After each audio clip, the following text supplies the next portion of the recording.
guys, welcome to my channel. My name is ReadingBear and I hope you are ready for some more stories. And today, we'll take a look at some new IDontWorkHereLady content. If you enjoyed my content, please don't forget to subscribe to my channel and post some bear emojis in the comment. And now, let's dive right into the stories. First one is titled, I'm Not a Cop Lady. I read a story on here a month back about the person who drives a retired police interceptor. See, I also drive one too. Black and white with a push bar and a spotlight. But no emblems or anything. Scratched up paint everywhere. I'm saving up to get it repainted so I don't intend to appear like I'm law enforcement. One day, I'm sitting around in my car in the back of a parking lot of a business, out of sight and out of mind, munching on a Subway sandwich minding my own business. I'm so enthralled in my sandwich when I hear a sharp rapping on my window. I look up mid-bite at an older lady who matches those "I want to talk to your manager" memes to a T. I roll down my window and ask how I can help her. Crazy lady, oh, you finally managed to come out here and make your presence known. I've been complaining to the police for weeks about the homeless who hang out in the area around our businesses. Look, there's one right there. Proceeds to point at a guy who is well away from anything, just sitting there doing nothing out of the way. Me? Ma'am, I'm sorry, there's a mistake. I'm not a cop. This is just a retired cruiser. If you wanted to go somewhere else, I don't mind. Crazy lady, what I want you to do is stop lying to me, get off your ass, and go tell that homeless to leave. Me, first of all, don't ducking talk to me like that. I've been nothing but courteous to you and honest. I'm not a cop. I would suggest calling the non-emergency line for the local PD. Crazy lady, I pay your salary, butthole. You have no right to talk to me like that, so unprofessional. So, I promptly roll up my window, which is super tinted, and go back to eating my sandwich and turn the radio up. Next thing you know, a few minutes later, I get a few cops roll up with lights and sirens, surround my car, and tell me to get out of the car. I promptly comply, they search me, let me go, and start talking to me.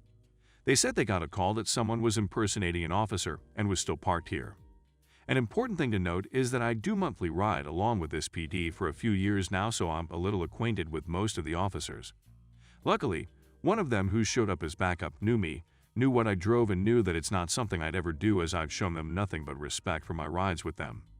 Fast forward a few minutes, they talk to the homeless guy, who confirms that I've done nothing but sit there and eat my sandwich in peace. They turn to the lady and start lecturing her on lying like that, how it could have turned into a dangerous situation for me, how she's trying up emergency resources on this. She doesn't like this and gets mouthy with the officers. Cue some more, I paid your salary. I want a supervisor, etc. Supervisor comes down and is actually a sergeant on friends with who's been pushing me to test and join the PD. Really nice guy, really good at his job and de-escalating any situation. She starts shouting at him and ends up poking him in the chest with her fingers. He tells her to not ever do that again, that she's lucky she's not already arrested. She proceeds to tell him to duck off and shoves him. Next thing you know, she's in cuffs, slapped with a bunch of charges, and crying in tears in the back of a patrol car. Sergeant walks up to me and tells me what happens and that the PD is going to press charges. Cue all of us laughing at the situation, and they leave. I walk up to the homeless guy who basically told them the truth about what happened, asked him if he's hungry, to which he says yes. Buy him a sandwich from the Subway next door. He thanks me, I thank him, and I continue on my way. This is basically what solidified the idea that I need to repaint my car. Next one is titled, I'm Not Your Drug Dealer. In the early 2000s, I had my first apartment above a pizza place and right next to a bar. Because it was downtown, the apartment's part of the building was actually a security building where you had to buzz to get up if you didn't live there. This was great at first, because we didn't have random drunk people wandering the halls, etc. But after about a year, some new people moved in across the hall. They started getting guests at all hours of the day and night, and these guests would press whatever button they felt like, or possibly all of them, to get let up instead of buzzing the apartment they actually wanted. We knew it was the apartment across the hall, because when we'd tell them they had the wrong apartment and not buzz them in, we'd hear footsteps tromping past our door a few minutes later. So they either picked the right button the second time, or one of the other neighbors would blindly let them in. One night, about 3 a.m., we get a buzz, at least the second one that night, and I was fed up. I picked up the receiver and screamed into it, "Do you know what the time it is?" There was a very sheepish "sorry," and a guy explaining that he's looking for a name of neighbor. I calmed down a little and told him he had the wrong apartment and hung up. There were fewer buzzes after that and things were okay for a while until one day we hear big boots storming up the stairs, a bang and a big booming voice, probably with a loudspeaker, saying everyone on the ground. We stayed super quiet in our apartment until everything was over. It turns out that apartment was a meth lab, and we overheard the police raid. A few days later, we saw the eviction notice for that apartment for the health and safety of the other tenants. Next one is titled, Blind Guy Wouldn't Let It Go. A coworker and I were finishing breakfast at a small cafe-type restaurant near where I live and we were the only customers in the dining room. We were all the way on the other side of the dining room from the front counter where you make your order. As we were finishing up, making chit-chat, we were interrupted by an older man standing at the counter yelling across the room, "Do you still have X here?" I don't remember what the item was. So, we turned and looked and it was a blind guy standing at the counter. Sunglasses on and cane in hand. We didn't answer him because the cashier was standing 2 feet away from him. So we went back to talking and he says, excuse me, are you ignoring me?" So, we told him no, we just didn't think he was talking to us. He then proceeds to ask us the prices of like 4 different menu items. We didn't have menus and told him that. So, then he explained to us in slow measured phrases like we were stupid that he is blind and can't read or even find a menu. I tell him that we can see that and making deliberate eye contact with the cashier who, the entire time has just been standing there watching without making a peep. He should probably ask someone who works there. At this point, he's getting aggravated and says something like, "I just want to know how much a cheeseburger is. Can't you just open a menu and tell me?" So to this we say there aren't menus on the table. They're on the counter next to him. To which he responds with another reminder of how blind he is. Now, all this time, there is a cashier standing close enough to feel this guy's breath, watching the whole thing, and she just doesn't care. She's standing there not doing anything, looking like she's ready to take his order. She's just waiting for him to make up his mind on what he wants to eat. So he's starting to get pissed off at us and verbally aggressive about us getting up to help him. And finally, I tell him there is an employee literally 2 feet to his right, and she's been there the whole time. So he slowly turns to his right and says, "Somebody there." And I crap you not, she says, "Yes, sir. Would you like a menu?" A user in the comments said, "I blame the employee in this 100%. If they had spoken up and helped the guy, he would never have got annoyed and OP would have never had the exchange with the customer. The customer is right to get annoyed when no one is willing to help him, and OP is right to not help the customer when there is an employee not doing anything right in front of the customer. Wear a suit? You must be a retail employee. I wear a suit because I work IT and it's our dress code. Also, I like to look professional and often, whether it's the weekend or after work, I continue to wear the sport coat. Wearing a sport coat comes with wearing a nice shirt, trousers, belt, shoes, and sometimes a necktie. No big deal, but apparently in 2018, it's becoming a rare sight for some people. I would say that on average, about every 4th or 5th trip to a retail establishment involves someone mistaking me for a retail employee or manager of said establishment.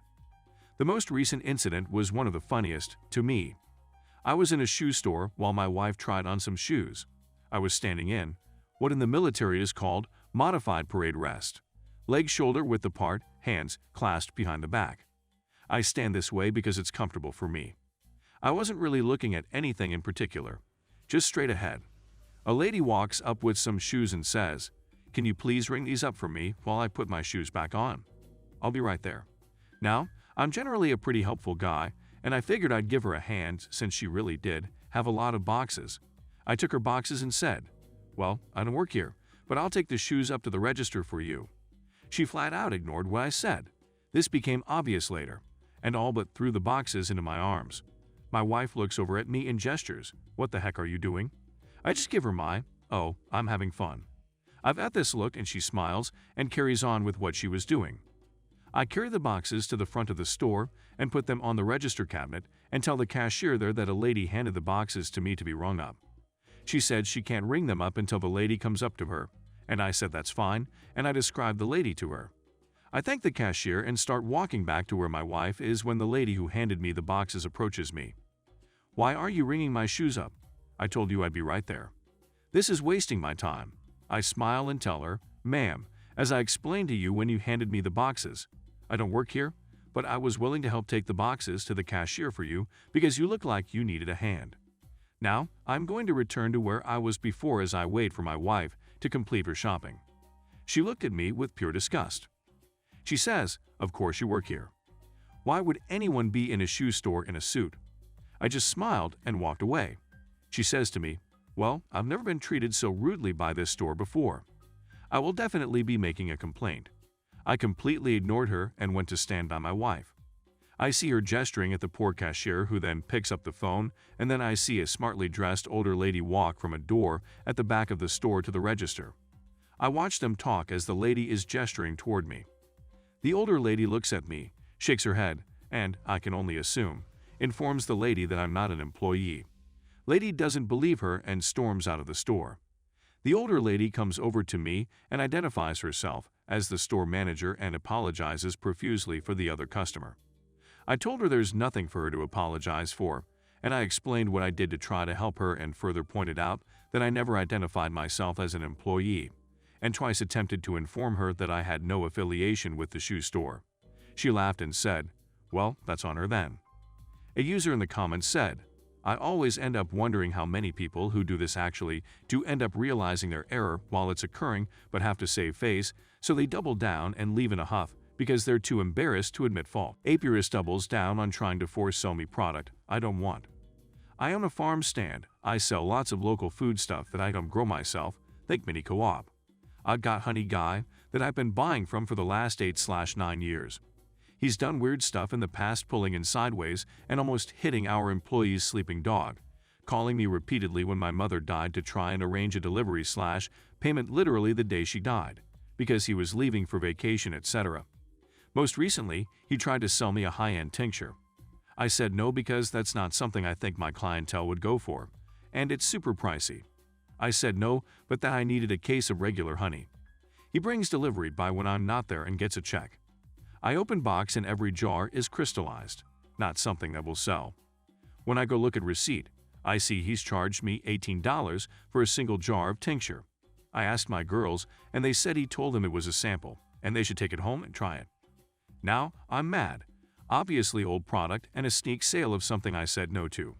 I message him and say very nicely I'd like the case switched out for fresh and a refund on the product I didn't order. He doubles down and says I don't understand the natural food world. I've farmed and run a very successful biz for over a decade, and that customers can take the honey home and boil it if they want liquid honey. I tell him to come get product because I want a refund, and that he doesn't decide what I do and do not sell. It's my business, and I decide. Fast forward a couple of weeks, he comes in again when I'm not there. This time to deliver a case of a different size jar. Crystallized cruddy honey is obviously not selling, and when the girls say, "No, we didn't order this," he tries to tell my girls that my business partner said it was okay. They most certainly did not. He makes a scene getting loud and insulting my other honey vendors. I have 3, including Nice Bee Man, who has hives on my property. But Angry Bee Man tells me Nice Bee Man doesn't actually make honey, he just buys it in. He then peels out and leaves with the case. 2 days later, he comes in again with the jars of honey. Comes in through the employee entrance, and without saying anything angrily stocks my shelf with the honey I refused 2 days prior. He walks back out yelling the price he's owed. I take new jars out back, off shelf, and now I'm waiting for him to come back and expecting payment. He's now lost a good account because he refused to replace bad product, insulted the owner, and refused to apologize or make it right. Now he's making all of my employees very nervous and creating scenes in my business. What the actual heck, Angry Bee Man? I feel like he's never been told no in his life and can't handle that a bunch of women are telling him what to do. A user in the comments said, "This is exactly the type of butthole that can't handle his fragile male ego getting a minor ding. He will continue to be a growing problem. It says a lot that he went in and stocked your stand and just has to make sure you know that being female means you far beneath him." Thanks for listening.